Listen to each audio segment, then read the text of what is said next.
I've recently done a couple of videos about Bob Dylan, the first one being a review of the concert I went to, and the second one was a response to the comments on the first video. Now, I didn't realise until I made this first video that Bob Dylan fans were quite so obsessive and didn't think that anything that he did could possibly be wrong, and anyone criticising him was bound to be wrong and probably a bit of an idiot. Now, I pointed out in my last video, my response video, that it would be better to kind of respond to my criticisms of the gig rather than just being rude to me, as that doesn't really help the argument. And I'm going to show you this one comment I got which particularly outlines this, because I suggested that maybe just being rude to me doesn't really show yourself in a very good light. So let me show you this one. I went to the commentary gig and he was fantastic, pal. I think you're an idiot, mate. I just want to point out that's a possessive. The word you're looking for is Y-O-U'-R-E, which is a contraction of you are. How original is Bob being 84? Well, I don't know if that's very original, being 84. There are other people who are 84. Playing songs from his new albums and reinventing his older songs. He is the most original artist ever. Go and see Oasis and kiss their arse. Again, there, you need the possessive there. That's T-H-E-I-R. There is kind of indicating something's over there.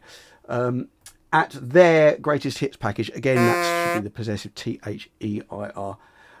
They're serving up, again, that should be T-H-Y'-R-E. That's a contraction of they are. It's quite ironic that you're sticking up for the only songwriter to be awarded the Nobel Prize for Literature. I mean, I know what I'm saying is correct here because I looked it up in my daughter's primary school books, because that's kind of, they're expected to know that by the time they're 10. Anyway, before I get onto the song analysis, I just want to reiterate that I'm a big Bob Dylan fan, and this concert hasn't put me off. In fact, since I went to see it, I've now got round to watching the biopic, which I thought was absolutely fantastic. I really enjoyed that, which as a knock-on effect, I've started listening to more of his admittedly older music, and I've been absolutely loving it. I've also, not that long ago, I've read his autobiography. I've listened to the audiobook and bought the audiobook of his philosophy on modern song, because I think that's fantastic, and that radio show that he did talking about music I thought was absolutely brilliant as well. The review of the gig was just my opinion on that one gig that I went to watch. I went with no preconceptions, which apparently I shouldn't have done, and I just didn't think it was very good. That's my opinion. So I asked in my first video if I was missing something. I played a bit of audio from a very similar gig that I went to. It was about a week before. I think it's probably the same set list, and I listened to it, and it really doesn't sound very good to me, and I just said, am I missing something? There's something I'm not getting about this that everyone else is. And apparently people told me that I am missing something, but nobody actually told me what it was I'm missing. So I thought I'm going to look more deeply into these songs and try and work out for myself, as nobody else seems to be able to help me. Now, what I'm going to do, I'm going to look at the original of this song that he then played, which turns out to be a song that I knew, and then I'm going to have a look at the live version that he does, and I'm going to decide whether I think, in my opinion, whether this is a sort of good reworking of the old song or not. Lots of people said to me that it was my fault I didn't enjoy the gig because I didn't do my research before I went. Now, I think this is a bit of a strange sort of standpoint to have.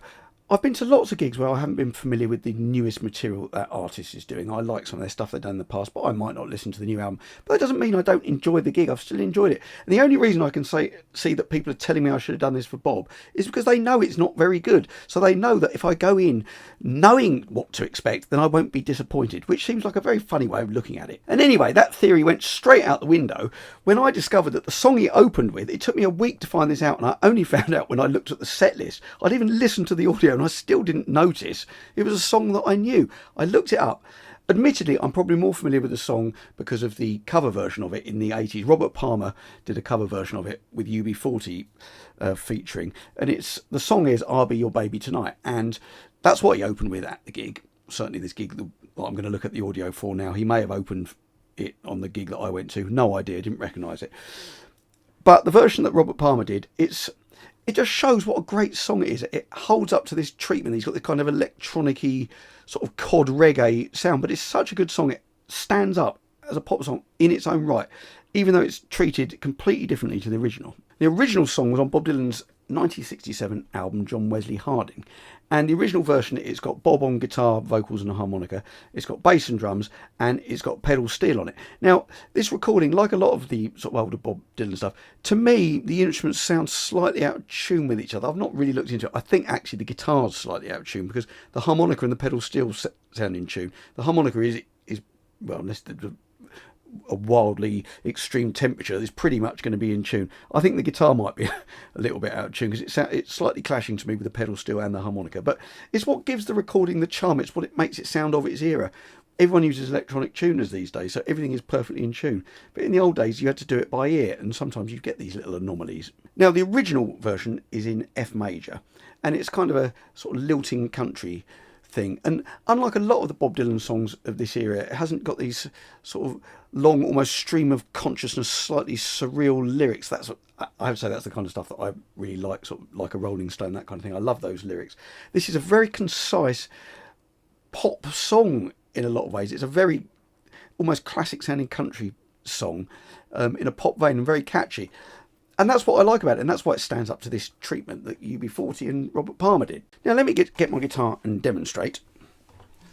So as I say, it's in F major, and the chord sequence is, you've got 4 bars of F major, 4 bars of G major, 2 bars of B flat major, 2 bars of C major, then back to the F. And on a couple of times it does a little turnaround, it goes to the C chord again. Now what's interesting about this chord sequence is that second chord, G major, that isn't strictly speaking in the key of F major. In the key of F major, the chord that's based on the G would be a G minor. These are the chords, the first 5 chords in an F major key. The first chord, F major, second chord, G minor, third chord, A minor, fourth chord, B flat major, fifth chord, C major. Now what he's doing in this song is he's using the chord off the G, but he's making a major chord, and it's called a modal interchange. He's borrowing the chord from one of the other modes in the key, the Lydian mode. That doesn't matter. It's just this sound. And that's quite a common sound. It's not the most common of these kind of borrowed chords, but it's quite a common one. Say, for example, the Beatles are 8 Days a Week. Ooh, I need you. I'm not going to sing the whole tune because I'll get a copyright strike, but you hear that sound. And the melody he's playing, well, actually, I'm going to point this out as well. There is one note in the melody in the second line that he's using a note that isn't in the key either, but it fits with the style of the song. So the tune is, and then he goes, and as you can hear, that's a kind of like a little grace note which fits it in that genre. You hear that in country all the time. And what that is, over the F, it's going from the chord, the third, which makes it sound major, to a note that makes it sound minor. But because of the way he's doing it, it doesn't make it sound like a minor chord. It's like a little inflection. In blues, one of the things that defines blues is that difference between the major and minor third. So say, for example, I'm going to do a different key.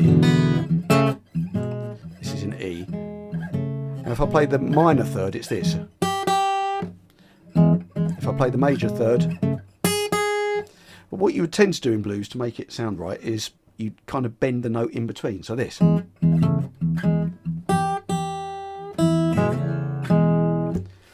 And that's kind of, it's a similar idea with this song, although it's country, there's all the same influences ultimately. So when he goes up to the second G chord, he also, the melody kind of outlines the chord. It's really nice the way he does it. It's so he goes up to the G, then there's 7. So it's a lovely tune. That's what makes the song. It's such a concise tune, a concise lyric. It's great for why it translates as a good pop song. So let's go on to this live recording. As I say, this was from about a week before I went. And to picture the scene, to paint a picture of the scene, what I saw, Bob comes on, there's a piano in the middle of the stage that he's not sat side on, he's kind of behind the piano pretty much. So when he sits behind the piano, a lot of the audience can't really see him. He's got the music stand up on it with a big folder with all the lyrics on.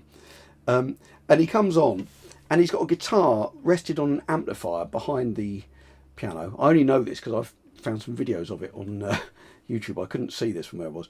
And he picks up the guitar, and when he starts the gig, he does I think it's about the first 4 minutes of him just playing lead guitar.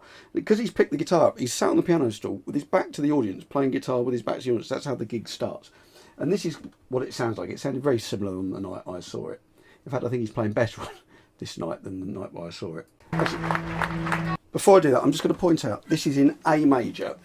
He's doing a different key, which is weird. Most people drop the keys when they get older, but he's kind of put the key up in a lot of ways because it's gone from up to there, unless you think of it being all the way down there, which I don't think it is. I mean, all of that's largely academic anyway, because he's not singing the tune, so it doesn't really make much difference. I suspect he's put it in A because it's a good key for doing lead guitar in, which is how he starts it. So let's listen to the very beginning here. Bob is playing the lead part. There's he's got two other guitarists. One of them is playing the, and Bob is doing the kind of, well, let's have a listen.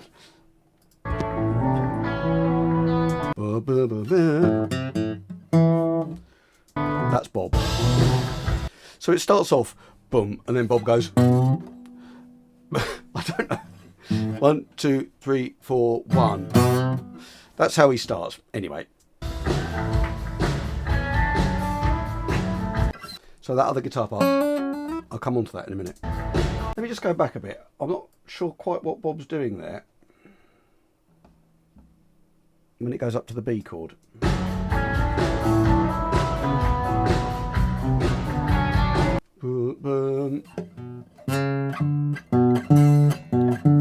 He's trying to find the notes, I think.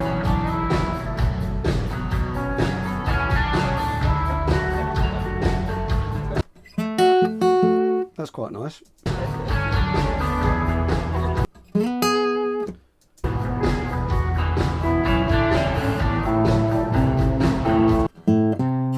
Now that's using that kind of, that's the third, bending the third. So that's a valid way of doing it. That's why I suspect he's doing it in A, because that's a nice key to do on the guitar.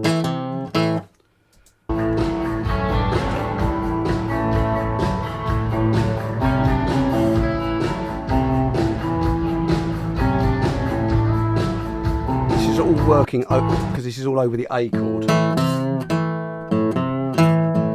So then when it goes to the B chord,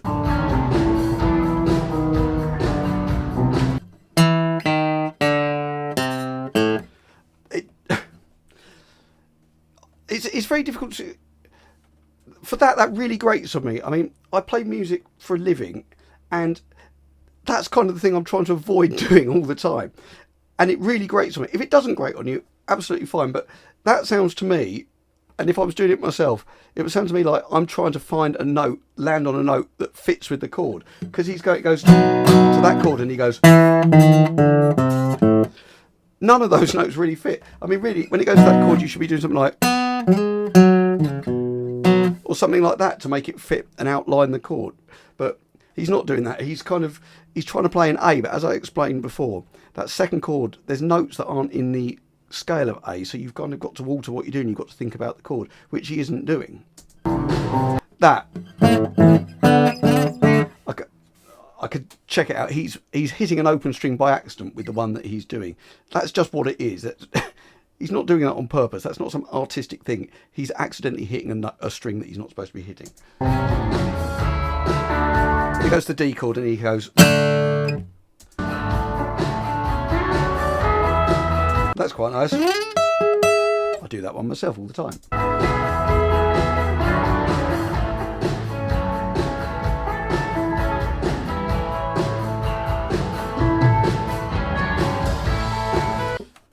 I could carry on, but he's scratching around trying to find the notes. Now, if you like the sound of that, that's absolutely fine. If I heard someone doing that in a pub, I'd be like, oh, and I'd leave, because that's really, you're listening to someone who hasn't mastered the fundamentals of improvising over this simple chord sequence. He's just scratching around trying to find the notes. That is what it is. I mean, believe me, or you don't have to believe me, but that's what it is. I've heard that so many times. I've tried to avoid doing that. I used to sound like that when I was younger, when I was learning, when I'd be playing something over that had a borrowed chord in it, and I'd be trying to play in the key that I'm playing in, and it would be clashing. I'd be going, oh no, I don't know what I'm doing.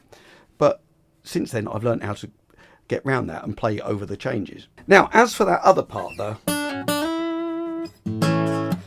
now that is particularly what's grating on me on here, and I'm going to have to demonstrate this on the piano, because it means I can hold down the chord in one hand and play the tune in the other, and explain why that particularly grates on me. So over to the piano. Now I'm on the piano here because I can explain with this little motify thing why it clashes more easily on the piano, because I can hold the chord with the left hand and then play the melody that's clashing with the right hand. So we're in A major, so I'm going to play an A major triad with my left hand, so that's A, C sharp and E, and the tune that the guitar is playing is so C sharp, D and E. It's almost sort of echoing the close your eyes, which is probably why they're doing it, and it works over that first chord, over that A major chord. Then when it goes up to the second chord, which is the B major, as I mentioned, which isn't in the key of A, it has an altered note. So it's, if you were playing the notes that are in the key of A major, it would be A major and B minor. So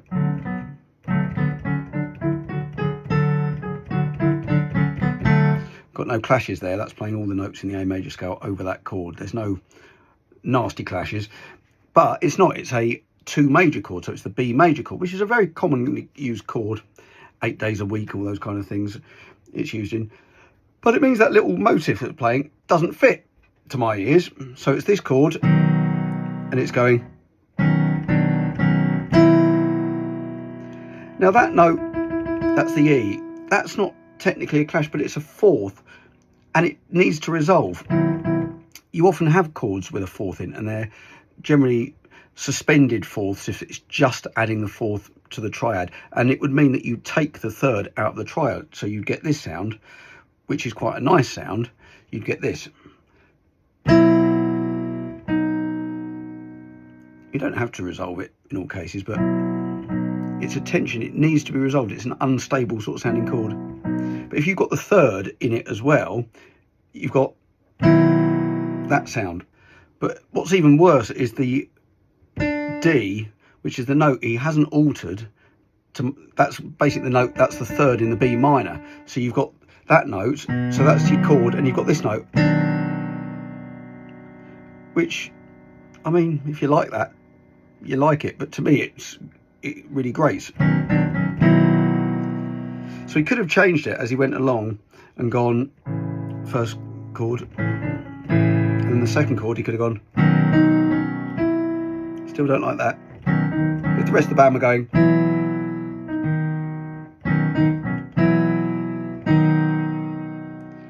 and then it works again over the D. Sounds quite nice over the D. And the E. So that's why I don't think it works, because you've got that sound. Look up Les Dawson. That's the kind of note he would have intentionally put in to make it comically bad. And that's what it sounds like to me. It does sound comically bad. Now, let's have a look at the vocal. Now, the very first line. Now, bearing in mind, he's got this massive folder with all the lyrics in. So this is the first line he's going to sing at the whole gig. So let's have a look.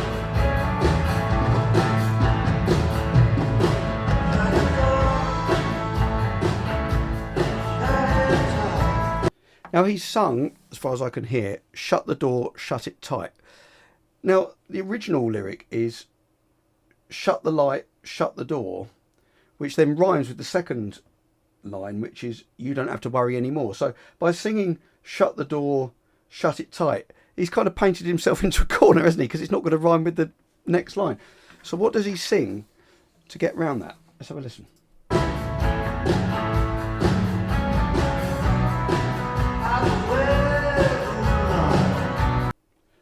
No idea, but it doesn't rhyme with light or tight, does it? And also, in this key, the tune from the original is, and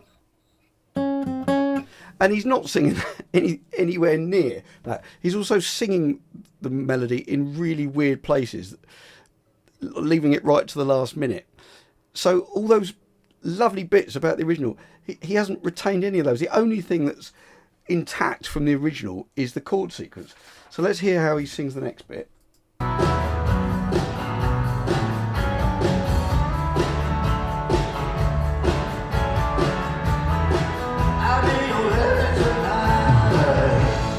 I'll be away tonight. That, I mean, it's not the tune, is it? And he's sung it in such a weird place, and that's why I didn't recognise what the song was.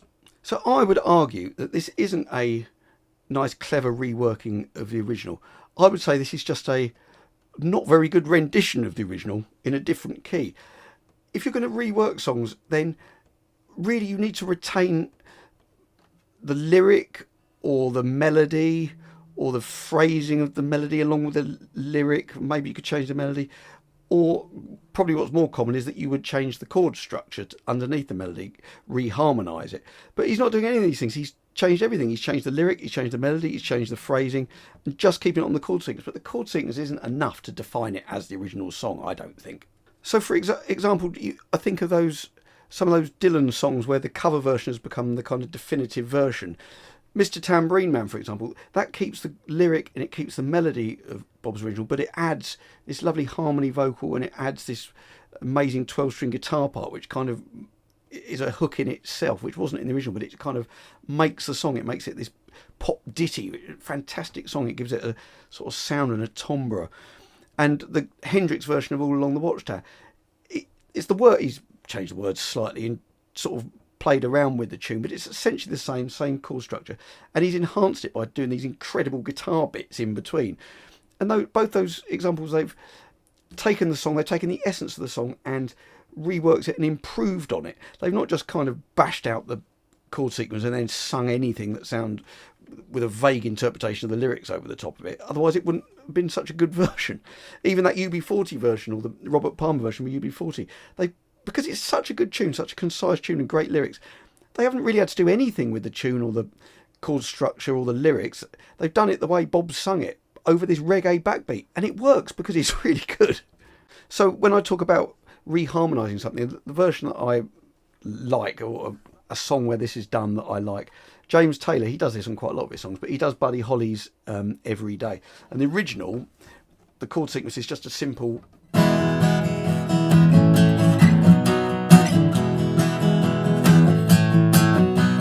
Now, I'm not going to sing the tune because I'll get a copyright strike, but he sings the same tune with the same words over this chord sequence, changing the feel slightly, but adding these different chords, but the tune still fits. So he goes...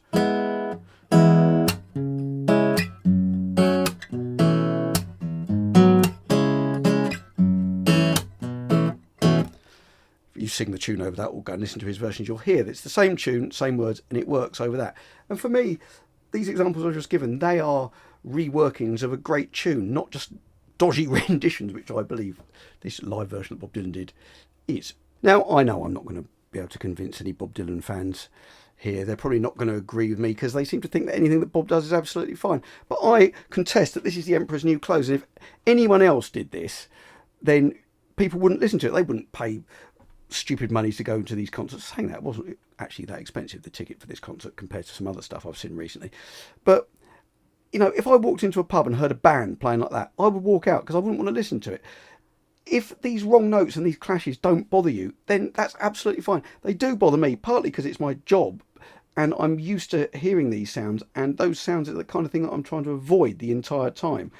So when I hear them being played over and over again, it's like nails on a chalkboard to me. But if it doesn't affect you in that way, absolutely fine. We can differ in opinion, and Bob can still go out and play because I think he likes playing, and I'm very pleased that he can go out and play at 84 and command these huge audiences and people will flock to see him. I wish I could do that. Perhaps I should be annoyed at myself for not being able to tolerate these kind of wrong notes and interesting note choices, shall we call them. But I have to say, I've never ever been to any other gig where I've had to listen to anything that's got that much of it in it. Even if I've seen dodgy pub bands, even if I've gone to see kids bands playing, there's not this many sort of strange note choices and wrong notes on display, I have to say. So there we are, that's my opinion. Please, if you can leave a comment, try and argue with my point rather than just being rude about me.